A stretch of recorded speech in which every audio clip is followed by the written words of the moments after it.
Hello everyone, it's been a long time, so I'm going to make this quick. A lot of things have happened over the last few years which have made completing this project tedious and, well, I'm only completing it now because of reasons which will become noticeable upon release. Anyway, let's get started. I'm starting right now with the actual overview from Google Earth. This is the Pentagon, there's the bridge you're all familiar with. This area right here, Roslyn, North Roslyn, that would have been Grey Ditch in the actual game. You can see me zooming in right here. Roosevelt Island was where, of course, the Anchorage War Memorial was located. Yeah, you can just see me showing off. And here I am going into the Fallout 3 GEC and showing you the same thing. Here's the bridge location. Off to your left, you would have seen several BLD-12s, BLD-06s, and BLD-10s. That's what they used to build Grey Ditch, Roslyn, North Roslyn. You can see me going up here to show you the Anchorage War Memorial, the coastline to your left and your right.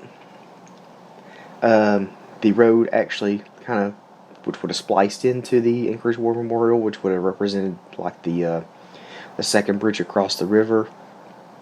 That you saw in the Google Earth. And of course, right over here is a Grey Ditch. And I'm showing you a greater zoomed in version of the BLD-10s and the other BLDs which were included in the original design for Roslyn, North Roslyn, aka Grey Ditch. Probably wondering why I'm showing you all of this, and that's because in order to get the new design, which I'm showing you right now, I had to tinker with the actual skyline.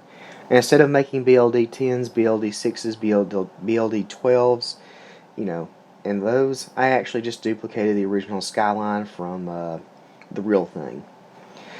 These are just like cheap renditions. They have like quasi interiors, and honestly, if you wanted to improve game performance, you could just delete everything but the shell front, and because I'll admit there's some like overlap which causes some wonky things to happen, so it would probably be better if you deleted those interiors, but you don't have to. Right. Now let's talk about going across the river. This looks entirely different from how it was. Well, I don't want to say that. I kind of did like a composite design. I actually made my own BLD-04 angled and BLD-12s to make like a quasi sort of, it looks similar to how it looked in the actual game. And this is because I did like, I don't know, 3 or 4 different renditions of what it would look like across the river, and it just looked like shit every time. So in the end, I just kind of went there and was like, alright, I'm going to make it look similar to what existed in Fallout 3. It's not a point-for-point replay of everything, because I had issues with the bridge and raising and lowering it, and it was a freaking mess. But, it's close enough to where you could look across the river and be like, yeah, that looks similar to what was over there. So you can see where I just made my own BLD 4 angled and my own BLD 12s. Oh, by the way, all this mod is going to release with the kit for BLD 4 angled, BLD 10s, and BLD 12s. So, if you ever need to build anything with those, there's going to be in the actual mod release. You can see where certain buildings were, they're similar, but they're not, perfect copies. For example, the hotel right there, it's not correct because it's actually probably an additional 2 or 4 spaces wider than it is in the actual mod that I've designed. Like I said, it's not designed to be a perfect one-for-one copy. It's designed to be something you could look across the river and you could know exactly what it was. But yeah, it's close enough. Certain buildings across the river were taken from the real deal world. See, this is the thing. In Fallout 3, this entire section was developed to be sort of like a blockade, so you couldn't actually get into the the mall area, because in the real world it just doesn't look like that. It's all vacant and greenery. So I kind of like bent the rules a little bit here, and you can see me like adding certain things that existed from the Fallout 3, like that one building. Oh, and these right here, these 2 buildings, Those actually exist in the real world. They're the Holocaust Museum and the Bureau of Printing and Engraving. I just thought, why not? And you can see here where all the greenery is around the lake. It looks completely different from how it does in the real world. Buildings aren't there, but you had to have a set piece battle, and the rubble from Fallout 3 also created a barrier around the city so that essentially the game would run. But that's another story. And here you're seeing Project Purity. I just built my own version. It's not a point-per-point remake because I couldn't get the perimeter scaffolding from Fallout 3, so I just kind of like winged it a little bit. And I based it a little bit upon the artwork that they generated. So, like I said, it doesn't look completely like it did in Fallout 3. Also, in the real world, the island that this memorial is actually on extends way further south. So, I kind of took some liberties there. Also, the highway. The highway which crosses to the south of the Jefferson Memorial, I included it from, so it creates the actual south border for the this mod. And you can see the original artwork here that I just pulled up. I kind of tried to mirror it a little bit, but,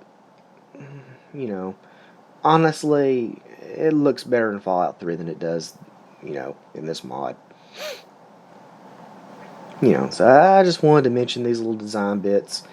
And you can see, across the river, you can see how the highway defines the southern edge of the border.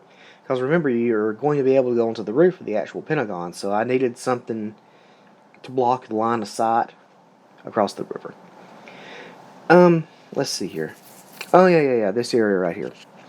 Rather than use a combination of BLD-12s and BLD-10s and BG-BLDs to define this area, I actually just, created something that exists in the real world. And this is indeed Pentagon City. Because if you actually sat down and you just looked at the map, you'd notice how the highway curves around this edge. Which is important because the Arlington Library does not actually exist in the real world. Yes, I actually had to look it up, and it was a major headache. There is a library there; it just doesn't use the Neo-Deco, exterior. So that was a whole issue. So I ended up building, I think it's called the Crystal City Apartments, or the Crystal Apartments. So it's like this one right here. And then I just went with the original exterior for the Arlington Library, even though it's not that. So also, interesting thing, while I was doing all this research, I confirmed that the Alexandria Arms Apartments or Hotel, that's actually a real location. It's just, trying to remember what it is. I want to say the Carlington. Yeah, I think it's the Carlington Hotel in the real world. Because, I pulled up some things, essentially images from, well, first I looked at it on the map, and then I compared it to what was in the game, and then I realized that the profile looked the same. It's just that the actual shape of the building was changed because of game limitation from Fallout 3, so it was kind of a bit of a mess, but I ended up figuring out where it was. So, this one right here, it essentially, like I said, I looked at this in the real world and was like, does this place actually exist? And it was surprising to me. It was, let's see. Yeah, this right here. The Ritz-Carlton. And you can see me right here pulling up like images. It's like, okay, well, how does it look on the front end? And then right here, it's like, it's like, oh wait, look at that outline again. And it was the same. It's just that the western edge of the building is higher. But like this game was made like 2008, so it's like forever ago. The game engine just couldn't handle skyscrapers back then. Still can't today, but that's another issue. So, and you can see me defining the other border, and it actually goes up against the Arlington Cemetery. So, in the real world, you can see it right here. And that's all I wanted to show you.